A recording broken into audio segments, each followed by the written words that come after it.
Victoria Gabriel lived on the Hinterkaifeck farm with her elderly parents, Andreas and Cecilia Gruber. Her two young children, Cecilia and Joseph, were there as well.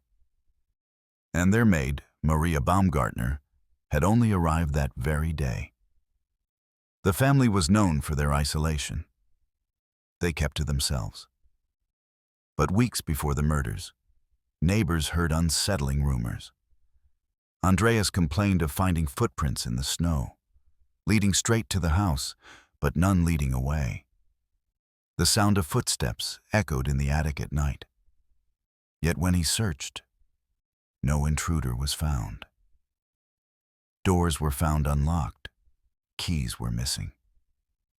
It was as if the family was no longer living alone, but with someone watching, waiting, inside. On the night of March 31st, 1922, the killer struck. One by one, family members were lured to the barn. Andreas went first, then his wife, then Victoria, then little Cecilia, just 7 years old.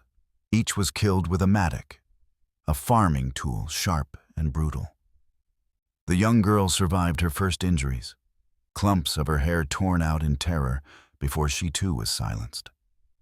Inside the home, the maid Maria and the infant Joseph were murdered in their beds. But the horror didn't end there. For days after the slaughter, smoke rose from the farmhouse chimney. Neighbors spotted meals being cooked, animals fed. Someone was still living there. It was as if the murderer had moved in. When the bodies were finally discovered days later, the crime scene became chaos. Villagers walked through the farmhouse, contaminating evidence.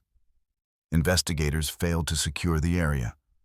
Autopsies revealed the sheer brutality of the attacks, but little else.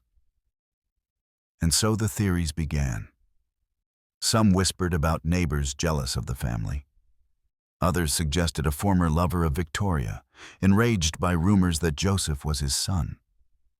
And still others believed it was a drifter, a faceless stranger who stumbled upon the farm and claimed it as his own. But the most disturbing thought of all was that the killer had been hiding there for weeks, watching the family, learning their every move, until the night he struck. To this day, no suspect has ever been convicted, but 3 theories remain strongest. Theory 1. Lorenz Schlittenbauer, a neighbor and possibly Joseph's father. He discovered the bodies, but his behavior was odd. He casually entered the house, fed animals, and seemed unfazed by the carnage.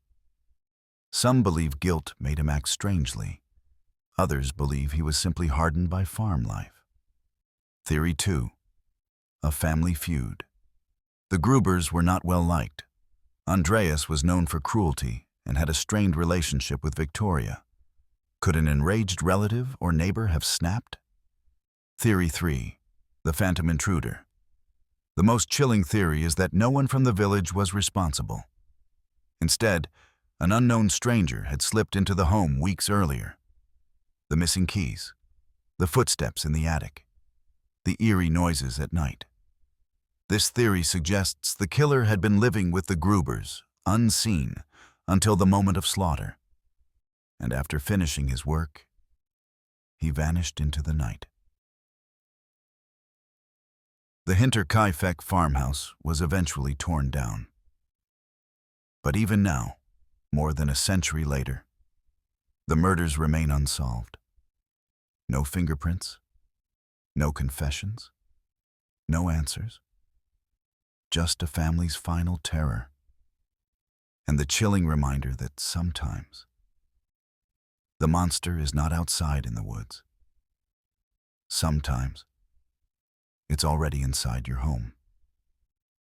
If you made it this far, you're braver than most. Subscribe for more stories, if you dare.